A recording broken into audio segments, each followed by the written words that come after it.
રાજ્યના પોલીસ વડાના આદેશને પગલે ભરૂચ જિલ્લા પોલીસ દ્વારા જિલ્લાના કુલ 308 અસામાજિક તત્વોની યાદી તૈયાર કરવામાં આવી છે, તો બીજી તરફ પોલીસે 12 અસામાજિક તત્વોના મકાનમાં વીજ કનેક્શનની તપાસ ડીજીવીસીએલના કર્મચારીઓને સાથે રાખી હાથ ધરી, જેમાં કુખ્યાત બુટલેગર નયન ઉર્ફે બોબડાના મકાનનું વીજ કનેક્શન કાપી તેને 3,80,000થી વધુનો દંડ ફટકારવામાં આવ્યો છે।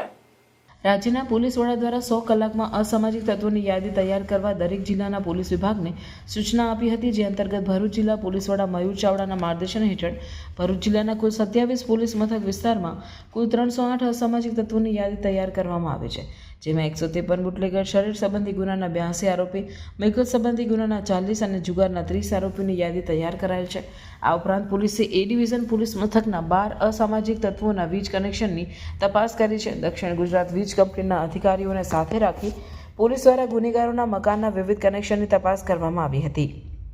જેમાં કુખ્યાત બુટલેગર નયન કાયસ્થ ઉર્ફે બોબડાના મકાનમાં વીજ ગેરરીતિ મળી આવતા વીજ કનેક્શન કાપવા સાથે 3.80 લાખનો દંડ પણ ફટકારવામાં આવ્યો છે। પોલીસ દ્વારા તપાસ કરાયેલા અન્ય અસામાજિક તત્વોમાં હનીફ ઉર્ફે અન્નુ દિવાન, નવાબ ઉર્ફે 90 દિવાન, મહેરુનિશા દિવાન, મુનાફ સૈયદ, દિનેશ પાટણવાડિયા, જીતેન્દ્ર ખત્રી, જિગ્નેશ રાવળ, પ્રતિક કાયસ્થ, જિગ્નેશ પરીખ, ધવલ માછી અને હસમુખ મારવાડીનો સમાવેશ થાય છે। પોલીસ દ્વારા આગામી સમયમાં અસામાજિક તત્વોની ગેરકાયદેસર મિલકતો તોડી પાડવા સહિતની કાર્યવાહી કરાશે। આ ઉપરાંત જામીન પર છૂટ્યા બાદ પણ અસામાજિક પ્રવૃત્તિમાં સંકળાયેલા હશે તો તેઓના જામીન રદ કરાવવા સહિતની કાર્યવાહી કરાશે। પોલીસની કાર્યવાહીના કારણે અસામાજિક તત્વોમાં ફફડાટ ફેલાયો છે। આજે ભરૂચ શહેર એ ડિવિઝન પીઆઈ શ્રી ગડરિયાનાઓએ એમના વિસ્તારમાં રહેતા અસામાજિક તત્વોના ઘરે તેઓ વીજ ચોરી કરે છે કે કેમ એ દિશામાં પણ તપાસ કરવા માટે જીબીના અધિકારીઓને સાથે રાખીને એમના ઘરે ચેકિંગ ની કાર્યવાહી હાથ ધરવામાં આવેલી હતી। તો એ દરમિયાન ભરૂચ